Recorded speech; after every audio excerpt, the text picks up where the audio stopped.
Every year, the world comes together to reflect on one of humanity's most pressing needs: food. On October 16, Zimbabwe joined the global family in celebrating World Food Day. When we bring awareness through the World Food Day, which was 16 October, to the Zimbabweans, to the world, to say resilience, what we have, has got to be kept for sustainability in addressing some sustainable goals. So the World Food Day today is a very significant celebration, especially when you look at the theme.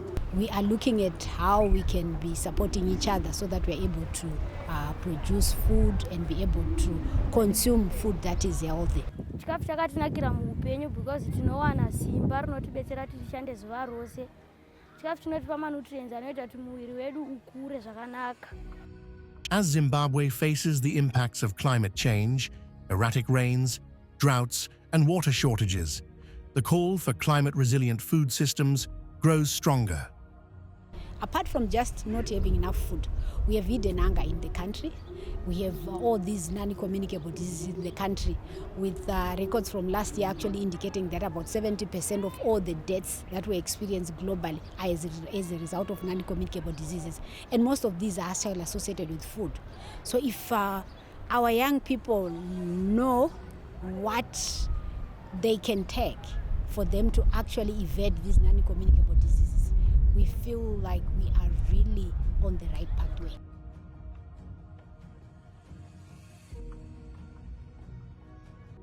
Seke 3 High School hosted the Harare Provincial Commemorations, where the schools and colleges Permaculture Zimbabwe, in partnership with the Ministry of Primary and Secondary Education and various stakeholders, led vibrant activities celebrating food, sustainability, and climate resilience.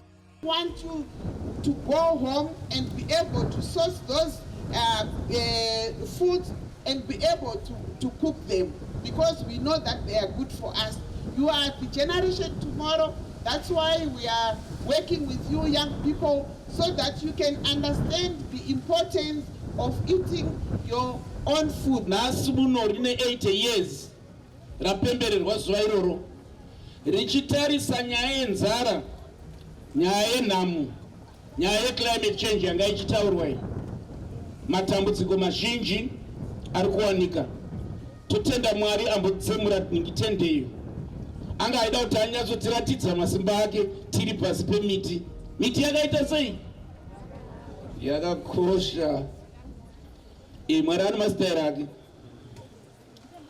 Saka zuva iri ranhasi rataungana tichipemberera World Food Day, rakaonekwa kuti nyika dzemuAfrica, Asia nemapopulation ariko tiri kuita nenge pakutarisana nekuchengetwa kwezvekudya. Learners, teachers, parents, and community members came together not just to celebrate, but to demonstrate how schools can be centers of food security and climate action. Kana tichitasa zuva rakadai rinotiyeuchidza kukosha kwechikafu pamunhu wese, uye chikafu chacho chofanira kunge chiri African. We are here to introduce our African food, the advantages and the importance of our traditional and African foods. So our traditional foods are important. For example, we are cooking sadza rezviyo rinotibatsira, rinotipa ma-carbohydrates and ma-proteins nezvakawanda, nemuriwo wemunyemba zvinotibatsira, zvinotipa ma-nutrients anokwanisa kutibatsira kuti tive fit in our bodies. Kutovunza kuti ko hari yamakabata ndei havatozivi, kana zita rayo kuti hari inonzi chii ende inobikira chii. Noti kune chatinoti shambakodzi, havatozivi kuti shambakodzi chacho ndokuti kudii. Pane yatinoti mbiya, havatozivi kuti chinonzi mbiya ndokuti kudii.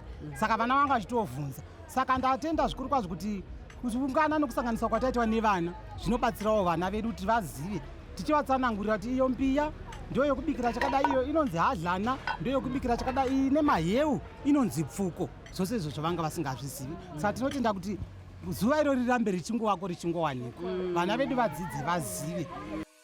From cooking competitions to exhibitions on small grains and garden projects, the event showcased the link between education, nutrition, and the future of food, At the heart of these celebrations was a reminder that food security begins at home, in schools, and in our communities. So at the end of the day, we gather here to find local solutions. Kune zvinhu zvedu. Issue of nutritional food. Tinoonekwa pakutarwa kudya rice yakachena isina chinhu tiri kuzvikuvadza. Mafizi atiri kudya, zvimadrinks zvatiri kunwa. Dzokerai kumashure tarisai chembere dzakaita sesu. Taidya tsvanzvi, tichidya nhengeni, tichidya tsambatsi, tichidya matunduru. Nanhasi zvinenge zvakatichengeta. Chitarisaiwo imi zvamuri. Atidzokerei kuchinyakare kwedu tione kuti tinobatsirana sei. Tiri kudzidzisana kubika chikafu kana kudya kwedu kwataidya kare kwechinyakare. Uri kuona iyi poto iri kudirwa mupunga mutsvuku wechibhoyi unobikwa uchimonwa nedovi. Unogona kudyisa kana guru nematumbu zviya. Unogona kudyisa kana nyama yako yemombe, chero muriwo, mupunga iwoyu unokwanisa kudii kunge uchibika. Sezvinongotaurwa chinzi kare agara ari kare, tauya pano tichipromota our theme which is called our African food. So tiri kuprepare madishes akaita serupiza, nyemba nemuto, mupunga wemhunga une dovi nesadza remhunga, sadza rezviyo nemaheu emhunga, maheu ezviyo. Panozodawo dessert. Unozoda kungodzikisira, haudzikisiri nedhiringi, hakuna dhiringi. Saka pawanenge wakuda kudzikisira paya patine maheu. Wakutoisira maheu mumukombe medu, wakutochera, wakutoisa mukapu. Maheu edu ndiwayo. Mototesta, motonzwa kutoti zvatoringana. Mwana zuva rake ratopfuura, baba zuva ravo ratopfuura. Tichibva ipapo tine shasha inoi nguva yezhizha. Maneta zvenyu, mapedza zvenyu basa rekukohwa riya magarira kana mungari mumunda muya. Haticheki nebanga. Tinongoriti romba rati mwa. Takuto hatigezi, tinopfunura iro, togezesa maoko. Nairo maoko ako otochena inotoita kunge sanitizer. Wakutotanga kutimba uchibvisa modzi uchitozvirovera uchitozvidyira. Zuva rako rato dessert yako mvura iya yanga ichatorwa kuti munemwa mvura iyi mvura futi yakaringana.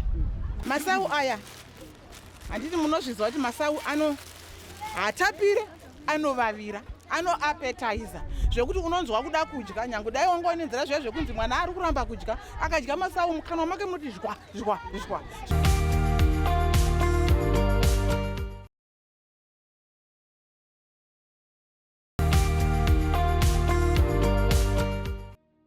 Zimbabwe's education system, guided by the heritage-based curriculum, now encourages practical learning, linking classroom theory with real-life agricultural practice. With the current curriculum, commonly coined heritage-based curriculum, there's an integration really of the two, where we emphasize on practical learning. Our learners are getting into it, hands-on. The HBC emphasizes on competencies, you see. So the SCOPE program emphasizes on that, and with the thrust of our government on competencies, linking this to education 5.0 and the like, we can see that we are preparing a whole child. Because as MOPS, we emphasize on inclusivity, where everyone has to be engaged.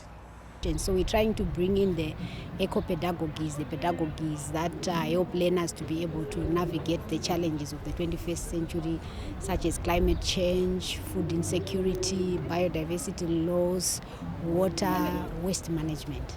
The Ministry of Primary and Secondary Education has integrated climate education and sustainable agriculture into the national curriculum, ensuring that environmental consciousness starts at a young age.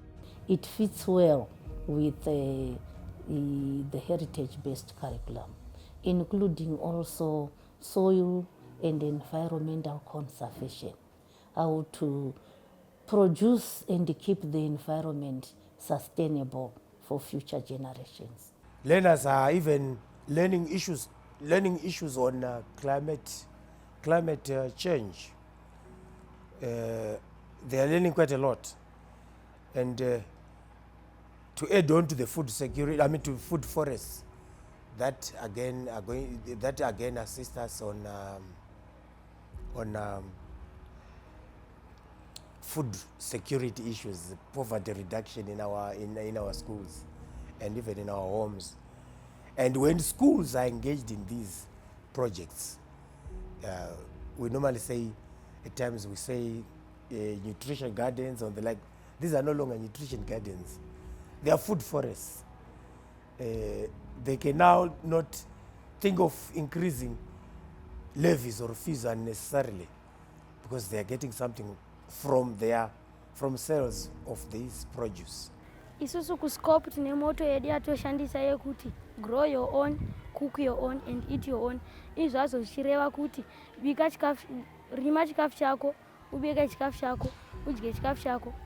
Tinofana kudya chikafu chiri natural nechikafu chiri organic. The highlight of the day, the cooking competition where students from various schools took part in cooking competitions that showcased traditional recipes made from small grains such as millet, sorghum and rapoko. Tabika mupunga onedovi inonzi rupiza sadza rezviyo mutetenero aderere nehuku yechibhoyi nemutakura. Tabika mupunga wedu wemhunga tikauisa dori, sadza remhunga, sadza rezviyo, tikagadzira rupiza, nyemba dzine munyu, nyemba dzine muto dzinokwanisa kushandiswa pakudya sadza, and then nemuparadona, huku yechibhoyi takagadzira chibhokiyana chedu chatakagadzira nezuro chataida kuti chiite 7 days. But nekuti hatina kukwanisa kuwana 7 days takagadzira nezuro, hatina kukwanisa hachona kudira. And then tikagadzira mahewu edu emhunga. Tabika rupiza. Tachanga tasarudza nyemba dzedu kuti hadzina matombere. Tapedza tobva tadzikanga tobva tadzidzura. Tadzidzura tobva tadzisa murusero tobva tadzipepeta tobva tadzisa pamoto tobva dzafanza. Dzaibva tobva tadzisa sauti netumashallots. Tobva tanzwa kuti zvaibva bva taisa dori vatazvikurunga tazvikurunga zvaibva vatazvidura tabika nyemba nechibage. Nyemba dzedu tadziona kuti tadzisadza kuti hadzina matombo here tobva tadzisa pamoto tobva dzafanza. Chibage chedu chibage cheumani, chibage chakayanikwa chakabikwa chabva chayanika tobva tazvisanganisa.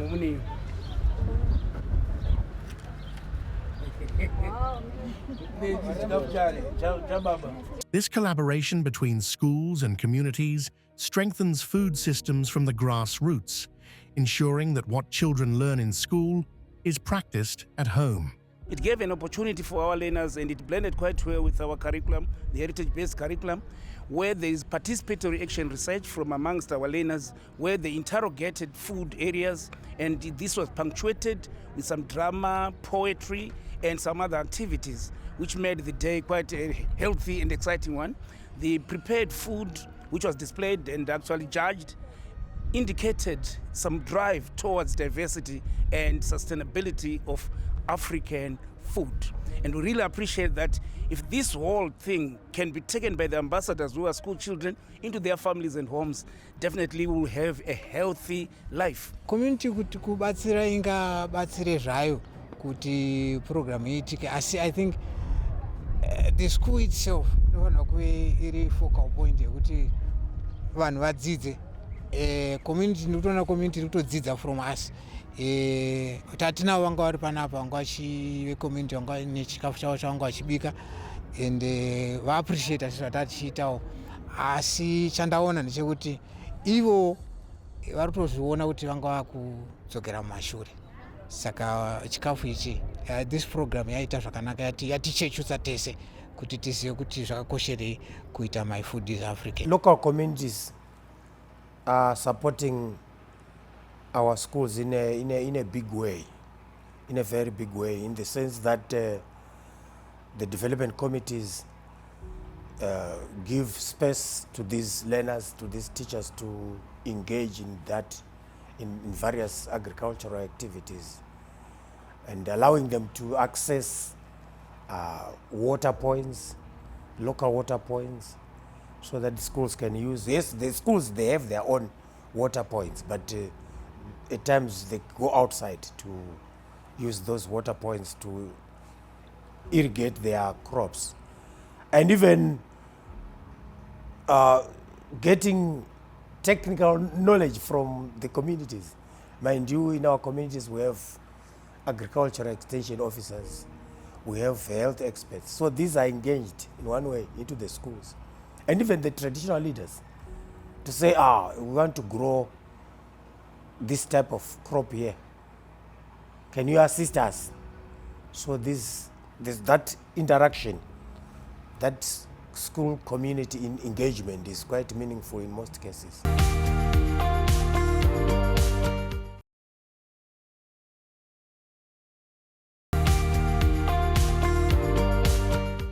As the nation strives towards Vision 2030, programs like these bridge the gap between policy and practice, turning schools into hubs of transformation. We believe that communities, they are the greatest source of the indigenous knowledge system, and we need to make use of the indigenous cultures. And from these indigenous cultures, we can harness the knowledge which we can use to teach these youngsters. So as part of the work that we do, which is trying to address the issues of food security, where the country is sitting on 25 to 35% child standing, the work that we do in schools is to ensure that there is food in school in line with the school health policy and the school feeding based initiative, which is actually run by the Ministry of Primary and Secondary Education. So the World Food Day today is a very significant celebration, especially when you look at the theme hand in hand for better food and for better futures.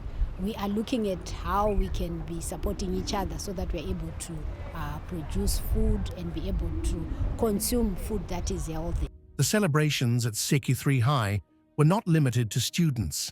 Parents and community members were actively involved, sharing recipes, knowledge, and ideas.